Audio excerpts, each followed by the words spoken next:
Cuando el pueblo de Israel quedó cautivo en Egipto, en la tierra de Gosén, Faraón los esclavizó de tal manera que les hizo hacer ladrillos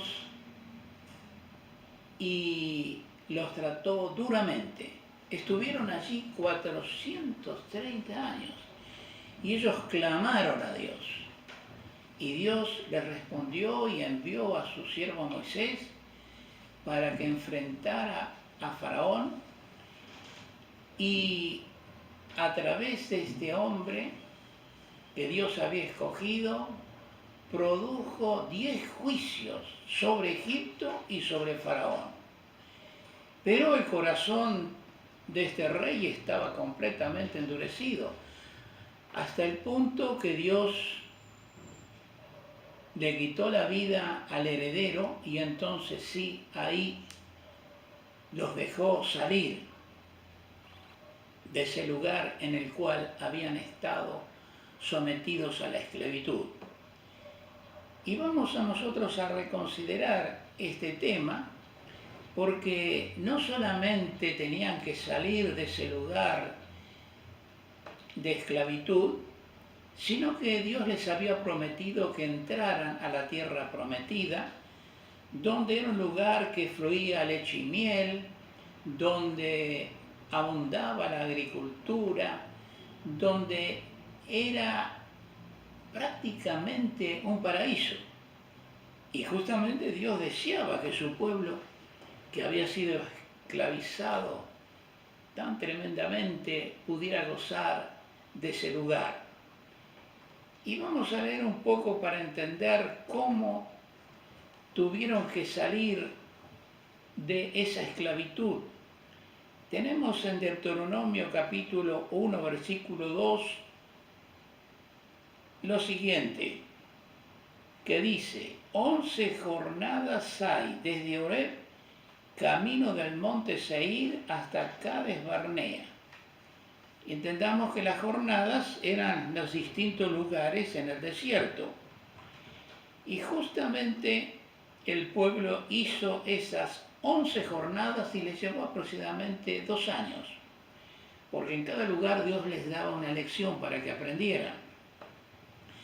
Pero al fin llegaron al límite de esas jornadas, y Cades Barnea significaba que allí empezaba la tierra prometida. Y Dios les dijo a través de su siervo Moisés: entren. Y vamos a ver lo que ha pasado, porque tenemos un texto en las Escrituras que es muy significativo. En Hebreos 4:12, que dice,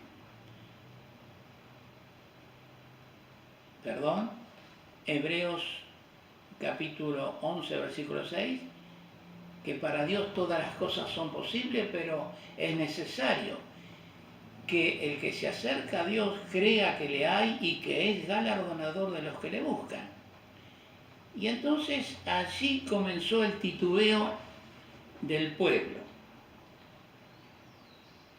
Dice en el versículo 21 del mismo capítulo de Deuteronomio, y esta porción es sumamente importante, lo que Dios le dijo: mira, Jehová tu Dios te ha entregado la tierra, sube y toma posesión de ella, como Jehová, el Dios de tus padres, te ha dicho, no temas ni desmayes. El mandato expreso, ¿cuál era? Sube, toma posesión, no temas ni desmayes. Ahora, este momento para los israelitas era muy importante. Aquí se iba a manifestar claramente si tenían fe o no en Dios. Podemos leer en Hebreos capítulo 11, versículo 6, que dice: pero sin fe es imposible agradar a Dios, porque es necesario que el que se acerca a Dios crea que le hay y que es galardonador de los que le buscan. Ahora, cuando no se confía en Dios y en sus palabras, los seres humanos tenemos una característica. Buscamos la manera en querer asegurarnos según el pensamiento humano. En el versículo 22 leemos, y dice Moisés de esta manera, y vinisteis a mí todos vosotros y dijisteis, enviemos varones delante de nosotros que nos reconozcan la tierra y a su regreso nos traigan razón del camino por donde hemos de subir y de las ciudades a donde hemos de ir. Aquí el gran hombre de Dios, Moisés, se confunde cuando dice, y el dicho me pareció bien, y tomé 12 varones de entre vosotros, un varón por cada tribu. Y sigue el relato, y se encaminaron y subieron al monte. Este hombre de Dios dice sinceramente, el dicho me pareció bien. Y lamentablemente no podía ser nunca, porque la sugerencia que habían hecho los israelitas era que ellos mismos querían indagar, examinar, mandar espías. Pero ese no era el mandamiento de Dios. Dios dice, subid, poseed, tomad la tierra. Y lógicamente que al fin Moisés le permitió que fueran 12 espías. ¿Y qué lograron? ¿Qué comprobaron? Que la tierra era excelente, que fluía leche y miel, y que los montes y las llanuras tenían agricultura excelente y exuberante. Así que esa es una comprobación fehaciente de que lo que Dios había dicho era veraz. Pero, por otro lado, quedaron aterrorizados por los gigantes de esa región. Tenemos que tener en cuenta que esto pasará siempre, siempre, cuando no tenemos fe en Dios y nos dejamos llevar por nuestros razonamientos. En definitiva, todos volvieron al desierto.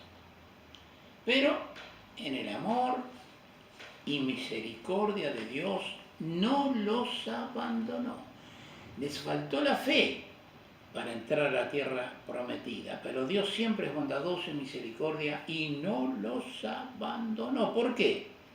Su nube siguió sobre ellos para que no muriesen quemados por el sol ardiente del desierto. Su maná del cielo los siguió alimentando y siempre les dio el agua que necesitaban. Pero esto no era el plan de Dios para su pueblo. No obstante, con todo el cuidado que Dios les seguía dando, el desierto no podía tornarse en un paraíso, porque el desierto no dejó de ser lo que era, árido, lleno de alimañas, serpientes venenosas, escorpiones, arácnidos venenosos, un lugar indeseable. Por esta razón las Escrituras nos remarcan la necesidad de entrar en el reposo de Dios. Y para esto vamos a leer un pasaje que se encuentra en el Nuevo Testamento, en el libro a los Hebreos y en el capítulo 4 del 9 al 16. Así que procedamos a la lectura. Por tanto queda un reposo para el pueblo de Dios, porque el que ha entrado en su reposo también ha reposado de sus obras como Dios de las suyas.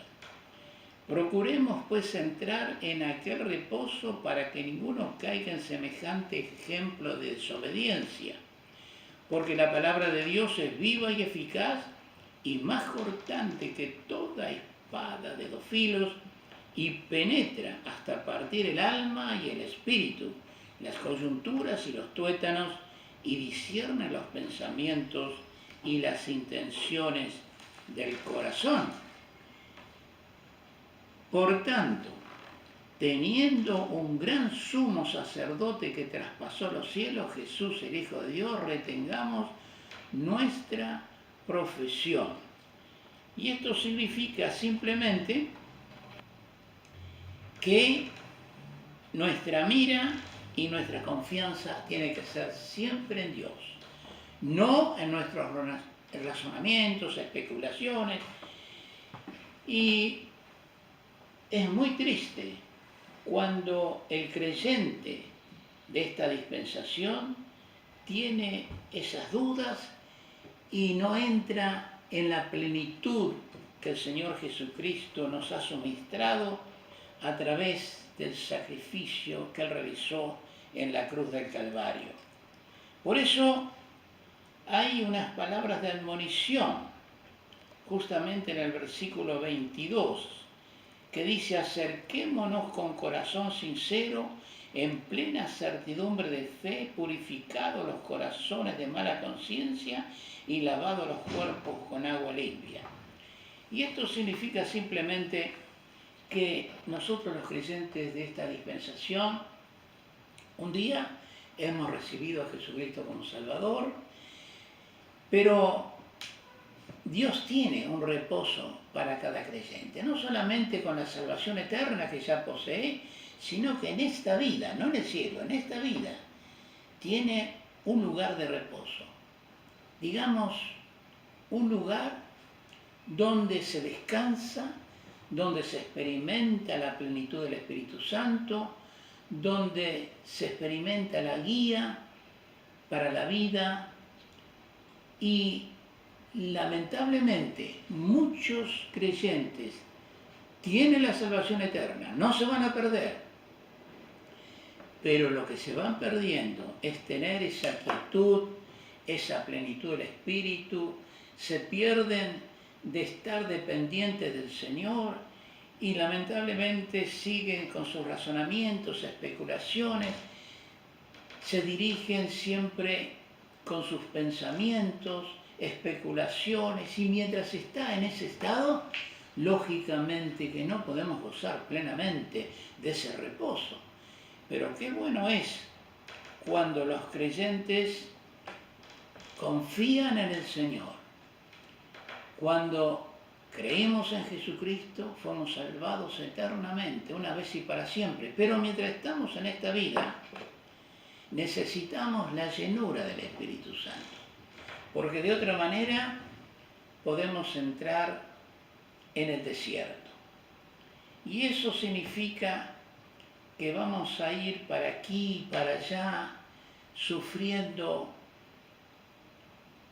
muchas vicisitudes, porque cuando no nos dejamos dirigir por su palabra ni por su espíritu, entonces, aunque somos creyentes, vivimos en derrotas, vivimos en especulaciones, nos mandamos a nosotros mismos y no confiamos en la palabra de Dios.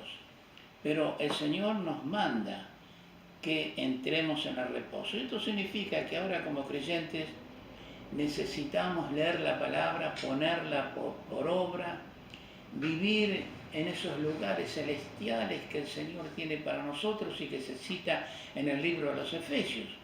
Estamos en una posición envidiable, en una posición donde está nuestro Señor Jesucristo, que Él nos da la paz de Dios en medio de todas las vicisitudes de la vida.